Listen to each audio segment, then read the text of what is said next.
അല്പനും ചെൽപ്പനും തമ്മിൽ ഭയങ്കര തർക്കം. നമ്മൾ തമ്മിൽ യോജിക്കില്ല. ശരിയാ, യോജിക്കില്ല. നിർത്ത്. എന്താ പ്രശ്നം? ഞങ്ങൾക്കൊരു പ്രശ്നം തീർക്കാനുണ്ട്. പക്ഷേ അതിനു മുമ്പ് ഞങ്ങൾ തമ്മിൽ യോജിപ്പ് വേണ്ടേ? അത് നടക്കുന്നില്ല. രണ്ടുപേർക്കും രണ്ട് അഭിപ്രായമാ. ഏയ് അല്ലല്ലോ, നിങ്ങൾ ഒരേ അഭിപ്രായം പറയുന്നത് കേട്ടല്ലോ. നമ്മൾ തമ്മിൽ യോജിക്കില്ല എന്ന് രണ്ടുപേരും പറഞ്ഞില്ലേ? താൻ മിണ്ടാതിരി. പ്രശ്നം വിശദമായിട്ട് പറ. ഒരു ഗുസ്തിക്കാരൻ കരടി ഞങ്ങളെ കുറെ ദിവസമായി ഉപദ്രവിച്ചു കൊണ്ടിരിക്കുകയാ. ഒരു കാരണവുമില്ലാതെ തലക്കടിക്കും, തള്ളും, ഭീഷണിപ്പെടുത്തും, ചവിട്ടും. ഞങ്ങളോട് കൂട്ടുകാർ പറഞ്ഞു ഞങ്ങൾ അവനെ ഒരുമിച്ച് നേരിടണമെന്ന്. അത് ശരിയാ, കരടി നിങ്ങളുടെ പൊതുശത്രുവാണല്ലോ. പൊതുശത്രുവോ? പൊതിയല്ല, പൊതു. പക്ഷേ അങ്ങനെ നേരിടുന്നതിന് മുമ്പ് ഞങ്ങളുടെ അഭിപ്രായം ഒന്നായിരിക്കണം എന്ന് ഫ്രണ്ട്സ് പറഞ്ഞു. ഞങ്ങൾക്ക് തന്നെ രണ്ട് അഭിപ്രായമാണെങ്കിൽ അവനെ തോൽപ്പിക്കാൻ പറ്റില്ലത്രേ. എന്താ നിങ്ങളുടെ അഭിപ്രായം? ശക്തിയും അഹങ്കാരവും തടിമെടുക്കുമുള്ള ഈ ഗുസ്തിക്കാരന്റെ ഉപദ്രവം സഹിക്കാൻ വയ്യ. ഞങ്ങളെ പുഴുവിനെ പോലെ കാണുന്നത്. അതാ എന്റെ അഭിപ്രായം. പക്ഷേ ഇവന് യോജിപ്പില്ല.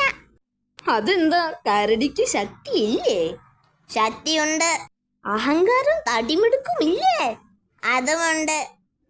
ഗുസ്തിക്കാരന്റെ ഉപദ്രവം സഹിക്കാൻ വയ്യാന്ന് പറഞ്ഞതിനോടാണോ യോജിക്കാത്തത്? അതിലും യോജിപ്പാ. ചേടാ, പിന്നെന്താ പ്രശ്നം? പറഞ്ഞതിലൊക്കെ യോജിച്ചല്ലോ.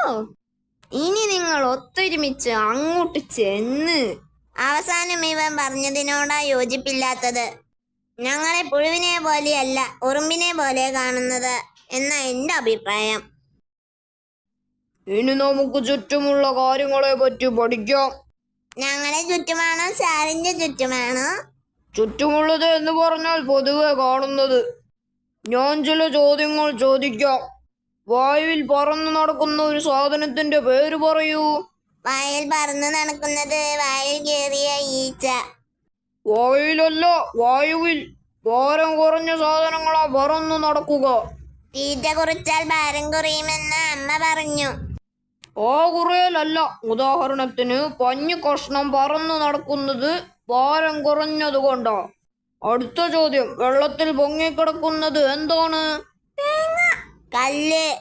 സൂത്രം പറഞ്ഞ ഉത്തരം ശരിയാണ്. തേങ്ങ പൊങ്ങിക്കിടക്കും, പക്ഷെ കല്ല് പൊങ്ങിക്കിടക്കില്ല. പൊങ്ങി കിടക്കും. ഇല്ല, കിടക്കില്ല. കിടക്കും സാർ. ഇല്ല, കിടക്കില്ല. ഞാൻ കണ്ടതാ. എവിടെ? ഇങ്ങോട്ട് വരുമ്പോ കണ്ടല്ലോ. ഓഹോ, എങ്കിലതൊന്ന് കാണണം. വാ. കണ്ടോ, മഴവെള്ളത്തിൽ കല്ല് പൊങ്ങി കിടക്കുന്നു.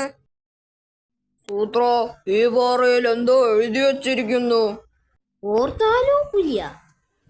പണ്ട് ഇതുവഴി ആദ്യം വന്ന പുലിയായിരിക്കും, അതാ പേരെഴുതി വെച്ചത്.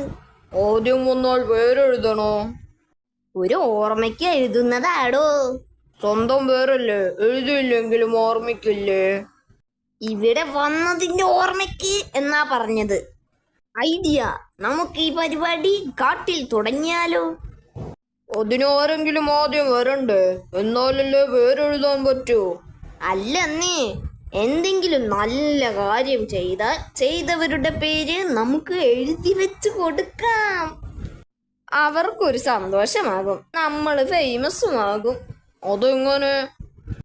എല്ലാവർക്കും പേരെഴുതി കൊടുക്കുന്നത് നമ്മളല്ലേ, അതുവഴി നമ്മളെ എല്ലാവരും നന്ദിയോടെ ഓർക്കും. ചേട്ടൻ ചെടിക്ക് വെള്ളം ഒഴിക്കുകയാണോ? അത് വളരെ നല്ല കാര്യമാ.